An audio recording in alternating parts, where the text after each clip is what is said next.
In this podcast episode, Rich Roll interviews Steph Catudal, the author of the New York Times best-selling memoir Everything All at Once.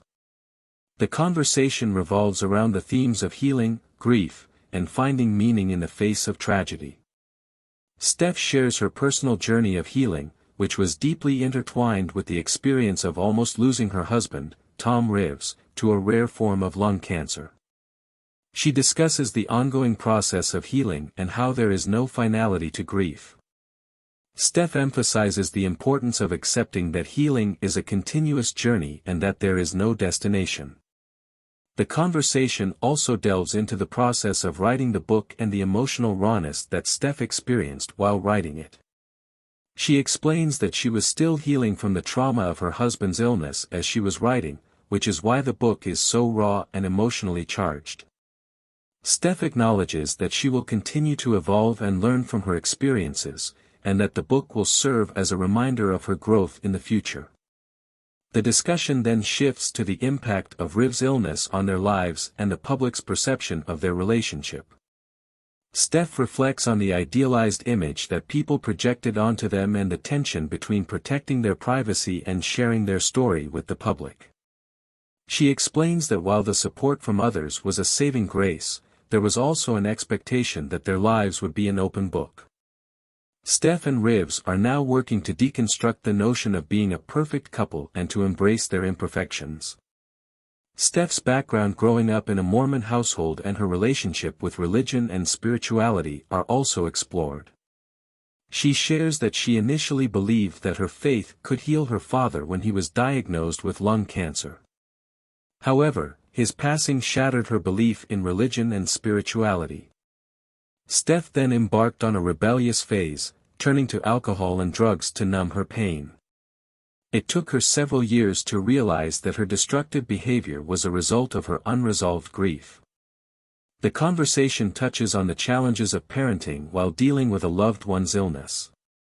Steph discusses the difficulty of finding the right balance between protecting her children and being transparent with them. She acknowledges that there is no perfect way to lead a child through tragedy and that each child is different in how they cope with difficult situations. Steph emphasizes the importance of being open with children and allowing them to experience and express their emotions. The podcast also explores the concept of strength and how it can be redefined.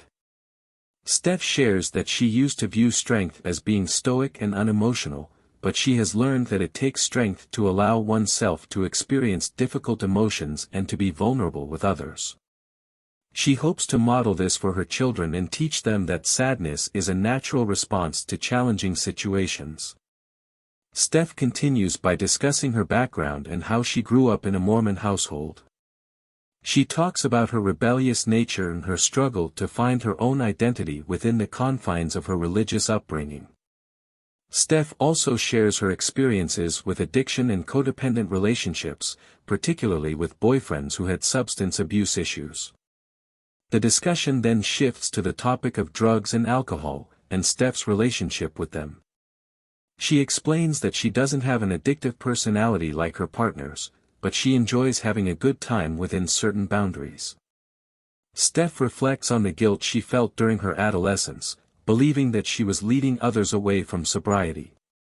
Rich asks Steph about her attraction to extreme personalities, and she admits that there is something extreme about herself as well.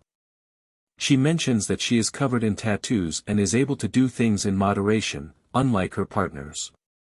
Steph expresses her curiosity about why she is not prone to going over the edge like others and acknowledges that she is still figuring it out. The conversation then delves into Steph's experiences at BYU Hawaii, a Mormon institution. She talks about the ecclesiastical endorsement process and how she chose to be honest about her lifestyle choices, even though it meant she would not be admitted. Steph shares a surprising response from the bishop, who told her that those things don't really matter and that she is a good person. Steph reflects on her evolving relationship with spirituality and the concept of time.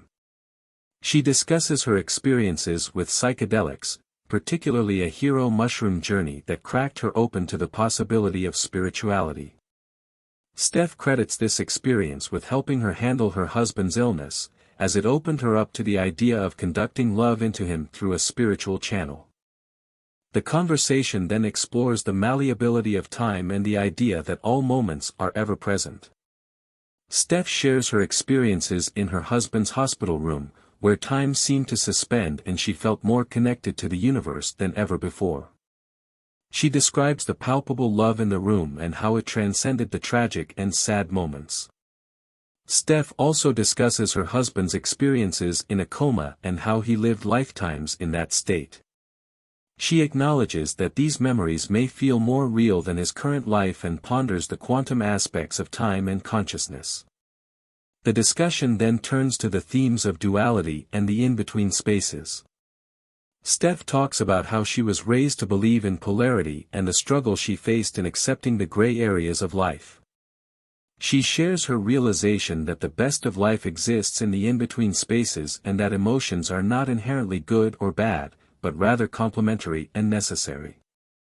Steph reflects on the choices we have in the face of tragedy and how we can choose to allow it to make us stronger or break us beyond repair. She shares her own journey of reframing her past experiences and recognizing that they were building her up rather than breaking her down. The conversation continues with a discussion on the nature of love. Steph acknowledges that love can show up in different forms and that some relationships are not meant to last forever. She emphasizes the importance of self-love and how it is a reflection of the love we have to give to others. Steph emphasizes the importance of self-love and acceptance, stating that it is a daily decision she makes to love herself. She believes that when we have love for ourselves, we can feel more love for humanity and receive more love from others. She acknowledges that this perspective may be seen as easy for her to say, given her experiences of love throughout her life, but she also acknowledges that she actively chooses to see love in retrospect, even in the midst of tragedy. The conversation then turns to the structure or modality for practicing self-love. Steph admits that she doesn't have a specific framework in mind, but she believes that recognizing love in everyday moments and choosing to remember moments of love can help cultivate a sense of love within oneself. She also mentions the importance of recognizing the interconnectedness of humanity and the love that connects us all. Rich adds that the concept of oneness and interconnectedness is difficult to maintain, especially in a society that often promotes individualism. He suggests that psychedelics can provide a tangible experience of this interconnectedness and that embracing this perspective could benefit society as a whole. The discussion then shifts to the difficulty of connecting with individuals who are suffering and in need of healing. Steph acknowledges that it can be challenging to reach out to those who are deeply entrenched in their pain and self-destructive narratives. However, she believes that sharing her own experiences and offering a different perspective can potentially help others who are struggling. Steph mentions that she wrote her book with her past self in mind, knowing that she would have torn it apart if she had read it a few years ago. She hopes that her book can resonate with those who are suffering and lonely, encouraging them to find love within themselves and recognize the love that surrounds them. The conversation then delves into the topic of shame, particularly in relation to Steph's religious upbringing and rebellious nature. Steph expresses her desire to break free from shame and not pass it on to her children. She differentiates between guilt and shame, stating that guilt is actionable and can lead to personal growth, while shame is a dead end with no purpose. In conclusion, Steph emphasizes that her book is ultimately about self-acceptance and making sense of her own life. She hopes that readers can gain something from her experiences, but she acknowledges that her book may not resonate with everyone. She also discusses her discomfort with giving advice, as she believes that personal truths are relative to individual experiences. Thanks for watching. If you enjoyed the video, make sure to like and subscribe.